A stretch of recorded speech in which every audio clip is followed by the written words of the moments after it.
All right. So, in tune with what we just learned, that the early Hasidim used to refrain from doing anything, a permissible thing that they really had a big lust or a desire to do. So here's the story. A known story. There was a Hasid, and his name was Rabbi Shmuel Munkus. There's a lot of stories told about Rabbi Shmuel Munkus. He was a genius. He was versed in all of the Torah. He was he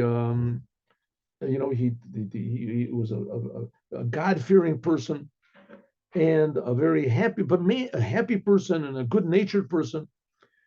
But the main thing was he had a sense of humor. He had a sense of humor. And this is a story which doesn't so much demonstrate a sense of humor, but that's the fact he was.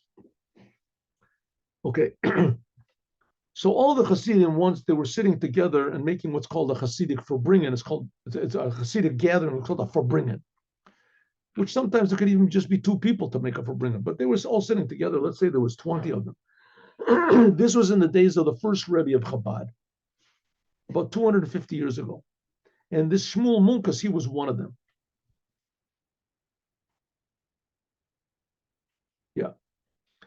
So they were drinking vodka, and they were talking very deep ideas in Judaism and Kabbalah and Chassidut and serving God and loving every Jew, and miracles that God did and God is doing for us, and Mashiach. And it was okay, but when drinking vodka, the custom is, and it's almost a necessary thing, you have to eat something. After you drink the vodka, you eat a little something to put in your mouth. And they ran out of this little something. In Yiddish, it's called farbison. Farbison. They ran out of farbison. It was late at night, 2 in the morning, 1 or 3 in the morning, and they still wanted to keep talking to each other, to this and to sing and to dance, sing.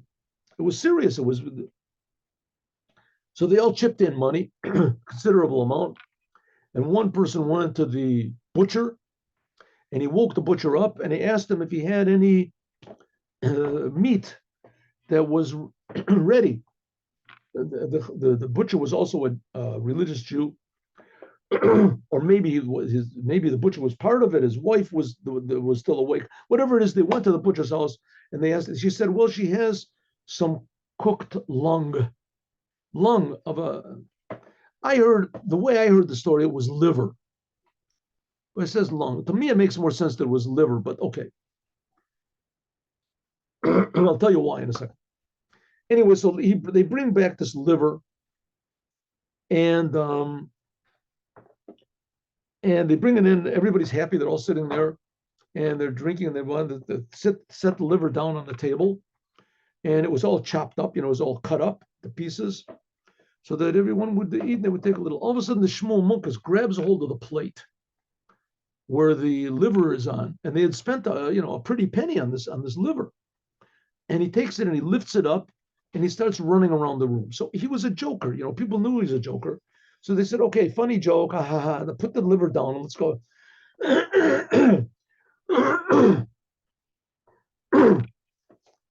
And he ran. Now I'm telling the story the way I heard the story. So there might be other versions of the story, but this is what I heard. And he ran to the window, and he opened up the window and threw the whole plate out into the gutter. Into the gutter. And in those days, the gutter or the trash, whatever, was genuinely trash. I mean, it was trashed. You just couldn't use the liver anymore. And so everybody got very angry. What are you doing? What type of a joke is this? What type of a stupid joke is that? So they decided that they're going to punish him. They're going to punish him. They're going to give him what they call petch. They're going to slap him around a little bit. So he said, I heard it wasn't, anyway, slap him around. So he said, 1 second. Don't give me, don't. He said that I felt that it wasn't kosher. All of a sudden, the butcher comes in, or his wife comes in, and she's into the room. She says, don't eat the liver. Don't eat the liver. I made a mistake. This was given to you from a not kosher animal. Okay, well, how does it work? they would slaughter an animal, and then afterwards they would take out the lungs and check the lungs to see if they have any holes in the lungs or something there's other things that make a lung not kosher, right? It has a blister on it, as of this, to check the lungs to see if it's kosher. So sometimes if they would slaughter, let's say, 2 cows, so they would take out the lungs, and sometimes maybe it would get mixed up that they didn't know which lung was for which cow. So that's why I think it was liver, but it's not important. So anyway, so they made a mistake, and they gave from the not kosher cow, which if the cow was not kosher, so they would sell it to the non-Jews. But if it was kosher, so she said that I gave you by mistake the liver from the not kosher cow. It's not kosher, don't eat it. So everyone looked at this Shmuel Munkus and said, "Oh, you're doing miracles, huh? You're doing miracles. You could have just said to us, 1 second, I have a bad feeling about this liver. I have a bad feeling. Let me go and check it out." No, you have to go and throw it out the window. You're so certain that it was not kosher. How did you know for sure it was not kosher? You know what? Let's, how do you say, slap him around. Let's give him petch. So he said, no, I want to explain. How was I so certain that liver was not kosher? How could I be so certain?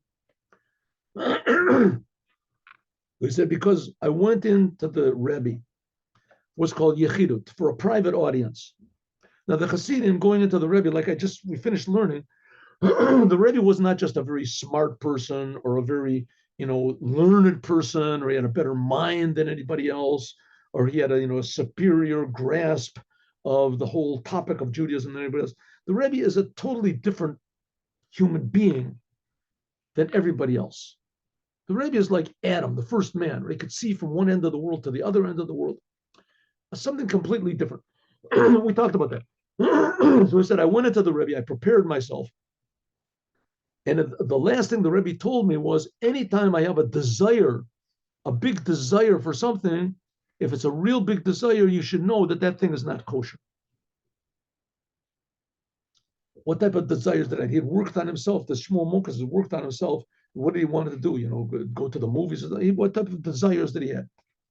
And so he said, when they brought that liver in, I all of a sudden had such a tremendous yearning, an emptiness for that liver. I knew that I was going to faint any second.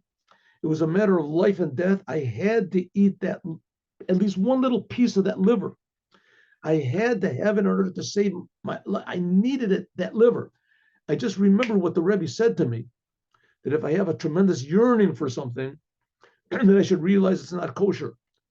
And therefore, I realized the only way I could have such a tremendous longing and yearning and a lust for this piece of liver, that I'm going to die if I don't eat the liver. I realized that the whole thing is ridiculous and that I've exaggerated. I realized it must be not kosher. And therefore, I'm going to save everybody from the liver. And that's why I threw it out. Not because of my holiness, but because of the Alter Rebbe's holiness. The Rebbe's holiness, the Rebbe told me. And so it was that he saved everybody from not eating, from eating a not kosher liver or a lung, according to whatever the story is. And so the point of the story is that there really is an actual, factual, physical difference between kosher food and not kosher food. There really is an actual reality to what the Torah says is forbidden and what's not forbidden. We can't see it. The Rebbe can't see it. But in this case, luckily, the Rebbe told him that when you feel something, then that's what I see. And so it should be, the whole world should be filled with the awareness of God, and all the Jewish people will also be able to see what's forbidden and what's not, and also the non-Jews, what's forbidden and what's not. And then the world will be a perfect place. Have a good day with Mashiach. Now, see you all tomorrow at 8:15. Thank you. My pleasure. Have a good day. You too. Shalom.